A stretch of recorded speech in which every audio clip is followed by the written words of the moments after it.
بادشاہ کے دربار میں لایا گیا، بادشاہ ان کے حسن و جمال پر فریفتہ، ان کی خوبصورتی کا عاشق، بادشاہ نے کہا کہ دیکھو 10 دن گزر گئے ہیں لیکن ان کے چہرے کی مسکراہٹ ابھی بھی ختم نہیں ہوئی، 10 دن گزر گئے ہیں ان کی صحت پر کوئی فرق نہیں پڑا، حالانکہ میں انہیں کھانا بھی نہیں دیتا، انہیں پانی بھی نہیں دے رہا ہو۔ تو وہ صحابی رسول جواب دیتے ہیں، صحابی رسول کہتے ہیں تمہارے کھانے پینے کی ہمیں کوئی ضرورت نہیں۔ کہا پھر پیاس کیسے بجھاتے ہو؟ بھوک لگتی ہے، بھوک کیسے مٹاتے ہو؟ وہ صحابی کہنے لگے جب مجھے بھوک اور پیاس کی شدت ہوتی ہے اللہ کا قرآن پڑھتا ہوں۔ کہیے سبحان اللہ۔ کہنے لگے اللہ کا قرآن پڑھتا ہو میری بھوک اور پیاس ختم ہو جاتی ہے۔ انہوں نے کہا اسی پر بس نہیں، اگر تم نے عیسائیت کو قبول نہیں کیا تو پھر یاد رکھو ہم تمہارے لیے تیل گرم کریں گے۔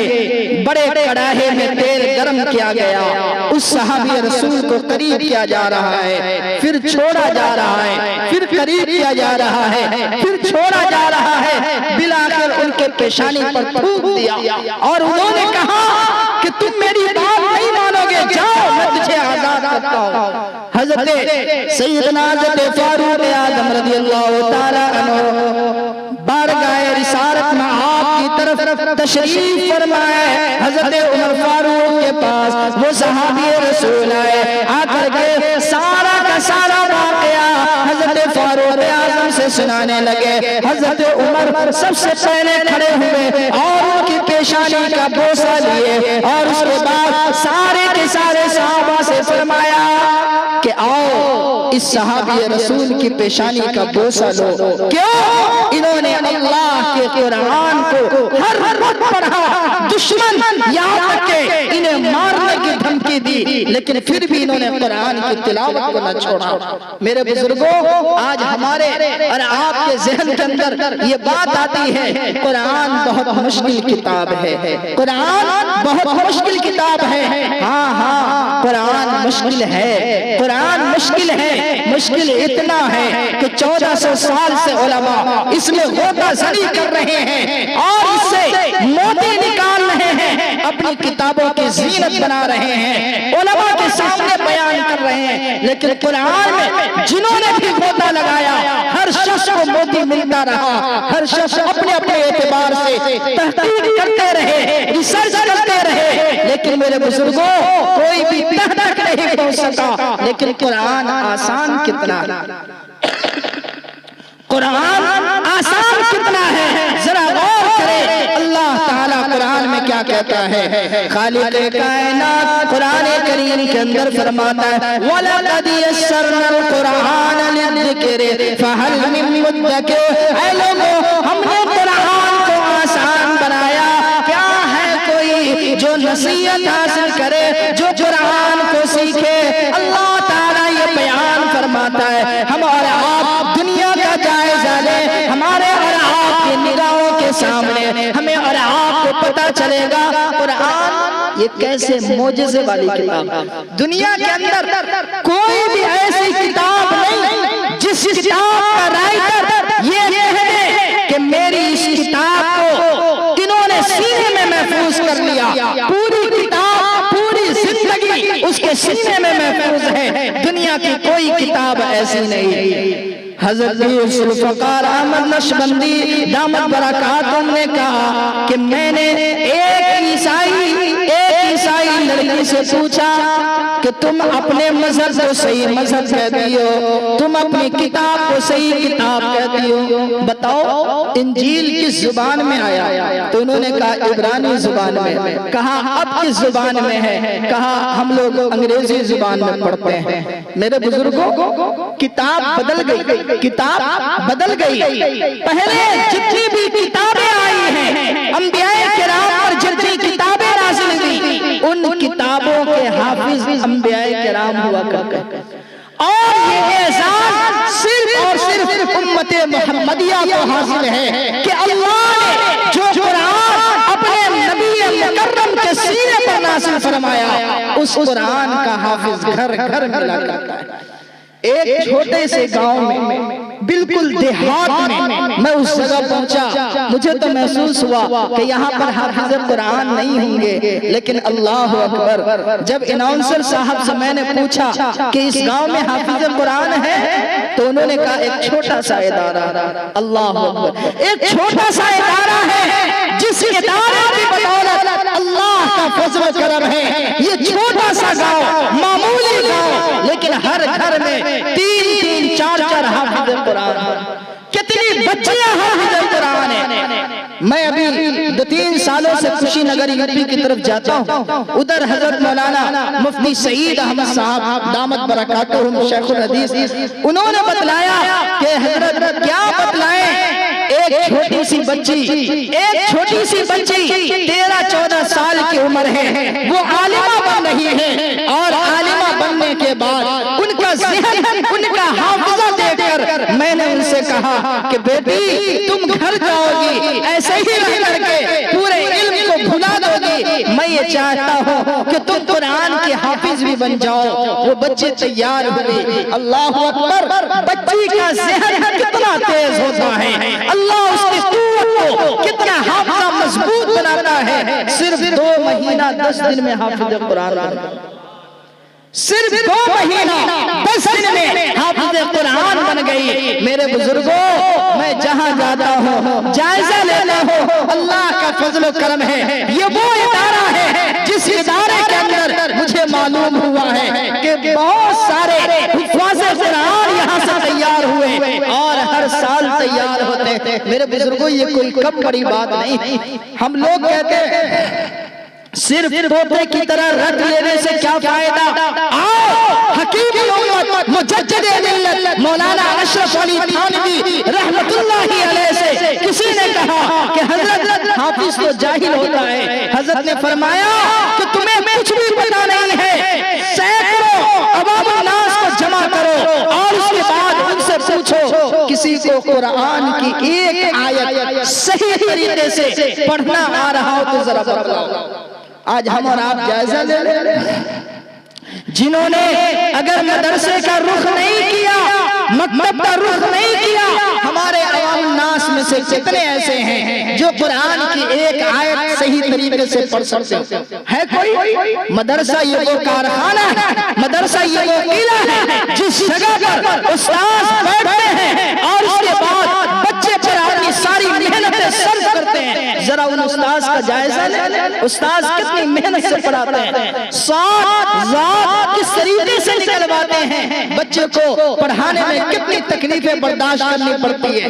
ایک بچے سے استاد نے کہا بابو پڑھو پہلا کلمہ، تو وہ کہتا ہے پہلا کمینہ۔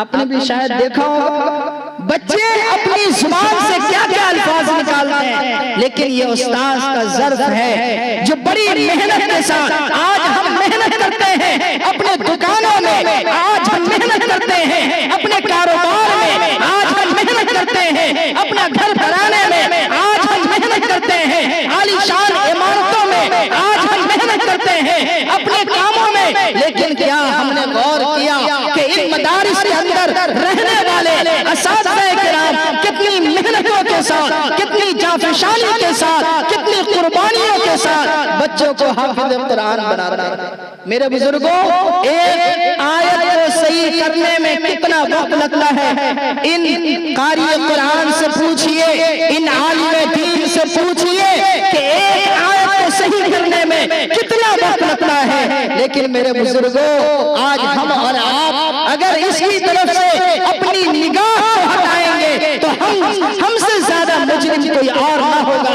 آپ نے حضرت مولانا مفتی سلمان صاحب کی تقریر سنی، حضرت نے کہا اللہ کے پیغمبر تاجدار رسالت علیہ السلام نے فرمایا خیرکم من تعلم القرآن وعلم، تم میں سب سے بہتر وہ ہے جو قرآن کو سیکھے اور سکھائے۔ میرے بزرگوں، قرآن کا سکھانے والا وہ سب سے بہتر دنیا کے اندر، چاہے کوئی کتنا بڑا بھی عہدیدار ہو، لیکن سب سے بہتر کون ہے؟ یہ ہم کہہ رہے ہیں، یہ آپ کہہ رہے ہیں؟ نہیں، یہ ہمارے اور آپ کے آقا محمد عربی صلی اللہ علیہ وسلم فرما رہے ہیں کہ سب سے بہتر وہ ہے جو قرآن کو سیکھے اور قرآن کو سکھائے. بتاؤ اس کا رتبہ کتنا اونچا ہے. اور تشریح میں آپ نے یہ بھی سنا کہ جو قرآن سیکھنے والے کی مدد کرے. کوئی بچہ مدرسے کی جانب جا رہا ہے, آپ مدرسے کے اندر جانے والے بچے کو محبت کی نگاہ سے دیکھ رہے ہیں, یہ بھی ثواب کا کام. کیا ہے بھائی؟ یہ بھی ثواب کا کام ہے. مدرسے میں پڑھانے والے حفاظ قرآن عالم دین کو اگر محبت کی نگاہ سے دیکھ رہے ہیں, یہ بھی ثواب کا کام ہے. اور ہر اعتبار سے ان کی مدد کر رہے ہیں. ظاہر ہے آپ سے بڑھ کر کوئی بھی نہیں. یہ اللہ کے پیغمبر جناب محمد مصطفیٰ صلی اللہ علیہ وسلم کا فرمان ہے. ایک حدیث کے اندر میں نے پڑھا کہ جنتی جب جنت کی طرف جائے گا, جنت کے دروازے کی طرف جا کر کے سارے جنتی موجود ہوں گے, تو اس وقت میں علماء بھی ہوں گے, عوام الناس بھی ہوں گے. تو علماء عوام الناس سے, تاجر حضرات سے, مدرسے کی امداد کرنے والوں سے کہیں گے کہ آپ پہلے جنت میں جائیں. میری بات توجہ سے سن لیں. یہ علماء عوام سے کہیں گے آپ پہلے جنت کی طرف جائیں. کیوں؟ اس لیے کہ آپ نے مدرسوں کی مدد کی, آپ نے حفاظ قرآن کی مدد کی, لہذا جنت میں پہلے آپ قدم بڑھائیں. لیکن عوام کہے گی نہیں, آپ دنیا میں ہمارے امام تھے, آپ دنیا میں ہمارے مقتدا تھے, آپ دنیا میں ہمارے رہبر تھے, آپ دنیا میں ہمارے پیشوا تھے, لہذا آپ آگے جائیں, ہم آپ کے پیچھے جائیں.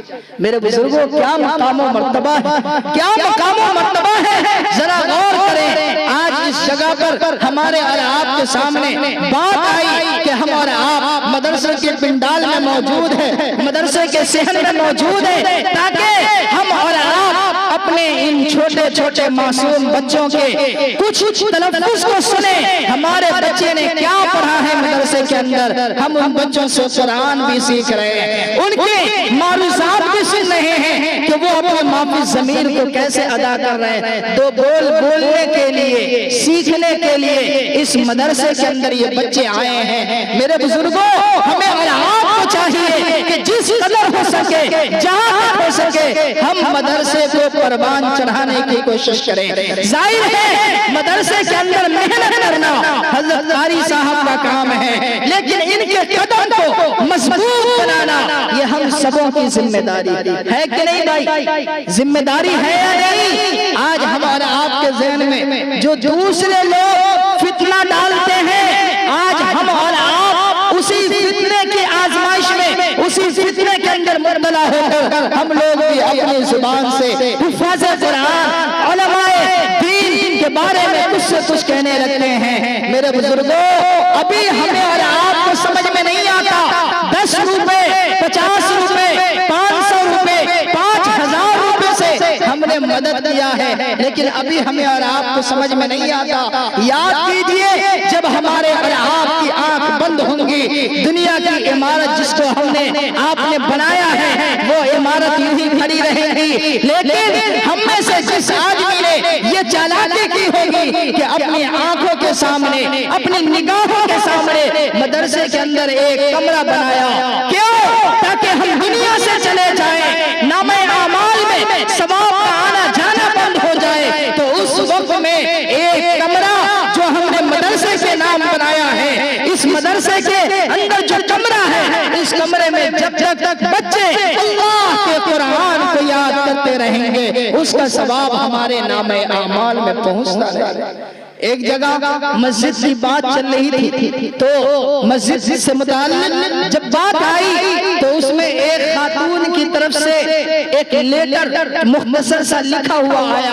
انہوں نے کہا کہ مولانا, اس مدرسے کی عمارت میں جتنی بھی اینٹ لگے گی وہ تمام اینٹ میری طرف سے, اور اس میں کسی اور کی شرکت نہ ہو, چاہے مجھے اپنی زمین بیچنی پڑ جائے, چاہے ہمیں جائیداد بیچنی پڑ جائے, لیکن میں یہ چاہتی ہوں تاکہ میں اللہ کے سامنے یہ کہہ سکوں, اے اللہ, دنیا کی شہرت نہ چاہیے, دنیا کی شہرت, ریاکاری, نام و نمود ہمیں نہیں چاہیے, تیری رضا چاہیے، میں نے وہ کام کیا جس کے اندر کسی اور کی شرکت نہیں۔ آج اس نوجوان بچی، اس نوجوان لڑکی کی جانب سے 8.5 لاکھ کے اینٹ لگ چکے مدرسے کے اندر۔ اب بتلائیے کیا ان کو اس بات کا ڈر نہیں ہے کہ کہیں ایسا نہ ہو کہ ہم فقیر بن جائیں؟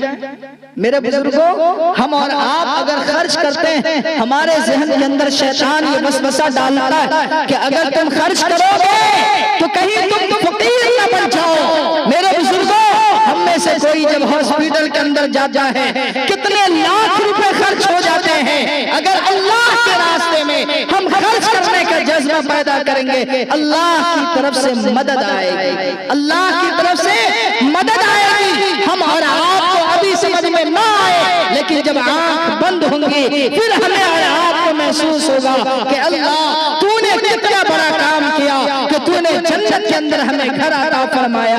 مدرسے یہ بھی اللہ کے نبی علیہ السلام کی جگہ ہے۔ اصحاب صفہ یعنی وہ صفہ، وہ چبوترا جسے پیغمبر اسلام علیہ السلام نے قائم کیا، مدینے کے اندر صحابہ اس میں تربیت پا رہے ہیں، تعلیم پا رہے ہیں۔ یہ تمام مدارس جو دنیا کے اندر ہے سبوں کی نسبت اسی مدرسے سے ہے۔ بولیے اسی مدرسے سے ہے یا نہیں؟ میرے بزرگوں، مدرسے کے اندر اللہ کے قرآن کو پڑھایا جاتا ہے، نبی کے فرمان کو پڑھایا جاتا ہے۔ ذرا آپ غور کریں، اللہ کا فرمان ہے الشیطان یعدکم الفقر ویأمرکم بالفحشاء۔ شیطان تمہیں وسوسہ ڈالتا ہے کہ تم اللہ کے راستے میں خرچ کرو گے تو فقیر ہو جاؤ گے، غریب ہو جاؤ گے، لیکن اللہ فرماتا ہے کہ نہیں، میں تمہیں اور اضافہ کروں گا۔ حضرت موسیٰ علیہ نبینا علیہ السلام کوہ طور پر جا رہے ہیں، آپ لوگ سن رہے ہیں؟ آپ لوگ سن رہے ہیں یا سو رہے ہیں؟ یہ جانے کا پلان کر رہے ہیں، سن رہے ہیں؟ سیدنا حضرت موسیٰ علیہ نبینا علیہ السلام کوہ طور کی طرف جا رہے ہیں۔ حضرت موسیٰ علیہ السلام سے ایک غریب آدمی ملاقات کرتا ہے اور کہنے لگا، اے موسیٰ علیہ نبینا علیہ السلام، جب آپ کوہ طور کی طرف جائیں اللہ کی تجلی ہو، آپ اللہ کے سامنے میرے بارے میں فریاد کریں، اے بارے الہ فلان نام کا انتہائی غریب آدمی ہے، ان کے مقدر میں جتنی بھی روزی دینی ہے اے اللہ وہ تمام رزق انہیں عطا فرما۔ اللہ تعالیٰ نے کہا کہ جاؤ اس غریب آدمی کو خبر دے دو اللہ نے تمہاری فریاد سن لی۔ حضرت موسیٰ کو کلیم اللہ کہتے ہیں، اللہ سے کلام کرنے والے، بات کرنے والے۔ حضرت موسیٰ علیہ السلام آئے اور اس غریب آدمی کو فرما دیا، وہ غریب خوشی سے پھولے نہیں سمایا۔ اللہ تعالیٰ نے انہیں روزی دے دی۔ جب روزی مل گئی تو انہوں نے آدھی روزی اللہ کے راستے میں خرچ کیا اور آدھی روزی سے غریبوں کو کھلانے لگا، اپنا کام کرنے لگا، کاروبار کرنے لگا، یہاں تک کہ اللہ تعالیٰ نے انہیں اتنا رزق عطا فرمایا کہ 1 سال کے بعد جب حضرت موسیٰ علیہ السلام اس راستے سے گزر رہے ہیں، دل کے اندر بات آئی، چلو اس غریب کو بھی دیکھ لیں، وہ زندہ ہے یا پوری زندگی کا رزق کھا کر دنیا سے رخصت ہو چکا۔ جب اس جگہ پر جاتے ہیں دور سے دیکھتے ہیں کہ اس غریب آدمی کی جھوپڑی اب شاندار عمارت میں تبدیل ہو چکی ہے، بہت ہی شاندار عمارت بن چکی ہے۔ اللہ اکبر۔ اور سامنے 200-250 مہمان آ رہے ہیں، ان کی ضیافتیں بھی کی جا رہی ہے۔ سیدنا حضرت موسیٰ علیہ نبینا علیہ السلام اللہ کی بارگاہ میں کہنے لگے، اے بارے الہ، آپ نے تو اے اللہ وہ تو انتہائی غریب آدمی تھا اور جو انہیں رزق آپ نے عطا فرمایا وہ بہت ہی معمولی رزق تھی، لیکن آخرکار وہ اتنا مالدار کیسے ہو گیا؟ اللہ تعالیٰ نے فرمایا کہ اے موسیٰ، آپ کو معلوم ہونا چاہیے میرا وعدہ ہے کہ جو اللہ کے راستے میں خرچ کرتا ہے، جو میرے راستے میں خرچ کرتا ہے، میں انہیں بے حساب رزق عطا فرماتا ہوں، میں انہیں اس کا 10 گنا اجر عطا فرماتا ہوں۔ انہوں نے مجھ سے لیا خرچ کیا، آدھا سے اپنا کاروبار سنبھالا، اور وہ غریبوں کا خیال کیا، یتیم و بیواؤں کا خیال کیا، اور اعلان کلمت اللہ کے لیے جو آواز بلند کی جاتی ہے ان کا خیال کیا۔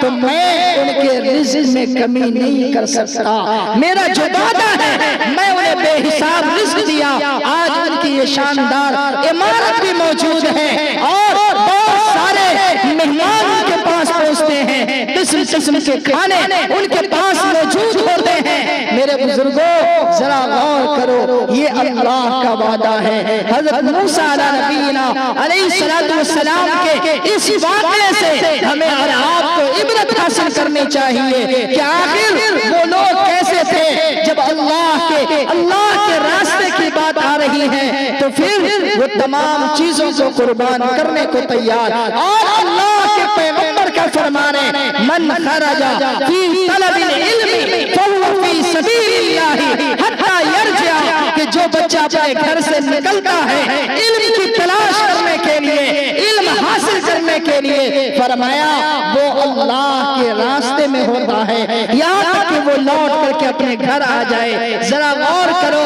علم حاصل کرنے کے لیے کس جگہ پہ نکلا؟ یہی وہ مدارس ہے، یہی وہ مکاتب ہے جس کے اندر قرآن کا علم حاصل کرنے کے لیے طالب علم آیا تو اللہ کے نبی علیہ السلام فرماتے ہیں فرشتے اپنی پروں کو بچھا دیتے ہیں۔ یہ اللہ کا راستہ ہے۔ ہم اور آپ اگر اللہ کے راستے میں خرچ کریں گے، اللہ مزید ہمیں اور آپ کو عطا فرمائے گا۔ قرآن کا اعلان ہے لئن شکرتم لازیدنکم، اگر اللہ کے راستے میں خرچ کرو گے گویا اللہ کا شکر ادا کر رہے ہو تو اللہ تمہیں اور زیادہ عطا فرمائیں گے۔ میرے بزرگوں، آپ حضرات کے سامنے میں نے یہ بات کہی، ذرا غور کریں۔ ہماری مائیں اور بہنیں مختلف جگہوں پر ہم لوگوں کا جانا ہوتا ہے، ہماری مائیں اور بہنیں یہ بات سن کر کے اللہ کے فرمان کو، نبی پاک کے فرمان کو سن کر کے جو کچھ ان کے ہاتھوں میں ہوتا ہے وہ ضرور دینے کے لیے تیار ہوتے ہیں۔ آج ہم اور آپ جو بھی کچھ لے کر آئے ہیں، ابھی مولانا نے اعلان کیا، میں آپ لوگوں کے سامنے کہوں گا کہ ذرا آپ بتلائیں ہم میں سے کوئی آدمی ایسے ہیں جو کسی ایک بچے کے پورے خرچ کے لیے تیار ہو جائے؟ حافظ قرآن بننے میں، عالم دین بننے میں جتنا خرچ ہوتا ہے کوئی ایک آدمی تیار ہو؟ میرے بزرگوں، مختلف جگہوں پر جب یہ بات آتی ہے ہم میں سے بہت سارے لوگ تیار ہوتے ہیں۔ اچھا، اتنا بڑا رسک لینا اگر ہمارے اور آپ کے لیے مشکل ہو رہا ہے تو بتائیں یہ مدرسہ جو کتنے سالوں سے چل رہا ہے، بہت سارے حفاظ قرآن کو پیدا کیا اور پیدا کرتا رہے گا۔ ہمارے علماء حفاظ قرآن کی محنت اور محنتوں کا ثمرہ ہے کہ اللہ کا فضل و کرم ہے، حافظ قرآن ہر سال تیار ہوتے ہیں۔ ہم میں سے کون آدمی ہے جو اس مدرسے کے لیے کم از کم 10,000 روپے دینے کے لیے تیار ہے؟ بتلائیے۔ میں اپنے لیے نہیں مانگ رہا ہوں یا مولانا کے لیے نہیں، مدرسے کے لیے مانگ رہا ہوں کہ ہم میں سے کوئی آدمی ہاتھ اٹھائیں، اگر ابھی نہیں ہیں تو بعد میں بھی کم از کم دینے کے لیے تیار ہو۔ صحابہ کرام کا جذبہ ہم اور آپ بیدار کریں۔ ایک نوجوان خاتون ہو کر 8.5 لاکھ کا اینٹ دے سکتی ہے تو کیا ہم میں سے کوئی 10,000 روپے بھی نہیں دے سکتے؟ کوئی آدمی ہے پورے مجمع میں جو ہاتھ اٹھا کر یہ تیار ہو کہ کم از کم 10,000 دینے کے لیے ہم تیار ہیں؟ نہیں۔ اچھا، ہم میں سے کوئی 5,000 روپیہ دینے کے لیے تیار ہو؟ کوئی ضروری نہیں ہے کہ ابھی ہے، اگر ابھی نہ ہو سکے تو بعد میں بھی ہم دے دیں، کم از کم ہم نام لکھوا لیں۔ اب ابو حسین صاحب مرحوم کی طرف سے 5,000 روپے کا۔ ابو حسین صاحب، ماشاءاللہ ابو حسین صاحب، نام کا بہت اثر ہوتا ہے، حسینی جذبہ بیدار ہو گیا۔ ماشاءاللہ 5,000 روپیہ ابو حسین صاحب کی طرف سے دعا کیجئے اللہ تعالیٰ ان کے کاروبار میں خیر و برکت عطا فرمائے، اللہ تعالیٰ ان کی قبر کو نور سے منور فرمائے، اللہ تمام منزلیں ان کے لیے آسان فرمائے۔ ہم میں سے بہت اچھا موقع ہے، ہم اپنے مرحومین کے لیے ایصال ثواب کریں۔ بتلائیے ہم میں سے کوئی آدمی اور تیار ہو جو 5000 روپیہ کم از کم مدرسے کے لیے وقف کر دے اپنے مرحومین، اپنے باپ دادا کے نام۔ میرے بزرگوں، ہم اپنے علاقے میں جب اعلان کرتے ہیں بہت سارے لوگ آ جائیں۔ آپ لوگوں سے بھی میں کہہ رہا ہوں کہ آپ لوگ اپنے طور پر ہمت کریں، جذبہ پیدا کریں، اور اللہ کے راستے میں جب ہم خرچ کرنے کے لیے ہم تیار ہوں گے تو پھر یاد رکھیے اللہ ہمیں فقیری میں مبتلا نہیں کرے گا، اللہ ہمیں پریشانی میں مبتلا نہیں کرے گا۔ اچھا، ہم میں سے جن لوگوں کے پاس جتنا ہے آپ لے کر کے آ جائیں، ذرا آپ لوگ کھڑے ہو جائیں، کھڑے ہو جائیے، کھڑے ہو جائیے۔ آپ حضرات کے جیب میں جتنا ہو وہی لے کر کے ایک اللہ کے بندے کی طرف سے 5000 روپے۔ ماشاءاللہ، بہت سارے حضرات اپنا نام نہیں بتاتے ہیں لیکن اللہ جانتا ہے، چونکہ یہاں پر ہم نام بتائیں یا نہ بتائیں ہم لوگوں کی نگاہوں سے چھپ جائیں گے، لیکن اللہ کی نگاہوں کے سامنے ہے۔ وَهُوَ اللَّطِيفُ الْخَبِيرُ، اللہ باریک بھی ہے، خبر رکھنے والا ہے۔ ماشاءاللہ 5000 روپیہ بندے خدا کی طرف سے آیا ہے، دعا کیجئے۔ غیاث بھائی صاحب کی طرف سے 1000 روپے۔ غیاث بھائی صاحب، ماشاءاللہ غیاث صاحب کی طرف سے 1000 روپے۔ آپ حضرات بھی نام لکھوا سکتے ہیں، اگر ابھی ہمارے پاس نہیں ہے ہم بعد میں بھی دینے کے لیے تیار ہوں۔ اللہ کے پیغمبر علیہ السلام صحابہ کرام کے مجمع میں جب اعلان فرماتے صحابہ کرام کے پاس نہ ہوتا لیکن پھر بھی باہر کرتے اور صحابہ لے کے آ جاتے تھے۔ میرے بزرگوں، ہم اور آپ اپنے طور پر عائشہ بیگم مرحومہ کی طرف سے 5000 روپے۔ واہ واہ ماشاءاللہ۔ میں نے کہا کہ جس طریقے سے مرد حضرات آگے بڑھتے ہیں ہماری خواتین کبھی پیچھے نہیں رہتی ہیں، ہماری مائیں اور بہنیں کبھی پیچھے نہیں رہتی ہیں، ہمیشہ مردوں سے آگے بڑھنے کی کوشش کرتی ہیں۔ نور علی صاحب مرحوم کے لیے 500 روپے۔ نور علی صاحب مرحوم، ماشاءاللہ نور صاحب کی طرف سے مرحوم کے لیے 500، مرحوم کی طرف سے ماشاءاللہ 500 روپے دیے گئے ہیں۔ اللہ تعالیٰ مرحوم کو جنت الفردوس میں اعلیٰ مقام عطا فرمائے اور ان کے لیے تمام درجات بلند فرمائے۔ اللہ تعالیٰ ہم تمام کو رفاقت نبوت نصیب فرمائے۔ سید مسعود صاحب حیدرآباد میں ہوٹل ہے، انہوں نے 2000 روپے دینے گئے۔ واہ واہ ماشاءاللہ، سید مسعود صاحب کی طرف سے 2000 روپے اللہ تعالیٰ ان کے دینے کو قبول فرمائے، اللہ ان کے کاروبار میں ترقیات عطا فرمائے۔ آپ حضرات میں سے کوئی اگر ہمت کرے، جذبہ بیدار کرے تو اللہ تعالیٰ آپ کے مال میں خیر و برکت عطا فرمائے گا۔ یہ میرا وعدہ نہیں، یہ اللہ کا وعدہ ہے، اور قرآن کریم کے اندر اللہ تعالیٰ نے فرمایا وعد اللہ حقا ومن اصدق من اللہ قیلا۔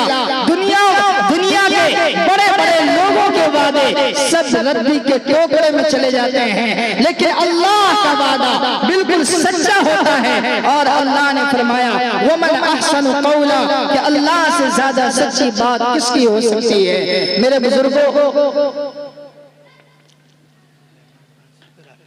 عبد الرحمان صاحب مرحوم کی طرف سے 500 روپے اور رافعہ بی بی مرحومہ کی طرف سے 500 روپے۔ ماشاءاللہ عبد الرحمان صاحب اور عافیہ مرحومہ دونوں کی طرف سے 500 روپے کے ذریعے دیے گئے ہیں۔ اے اللہ ان دونوں کے، اے اللہ مرحومہ کو جنت عطا فرما، اے اللہ دینے والے کے نیک عزائم کو پورے فرما، اے اللہ تمام برائیوں سے محفوظ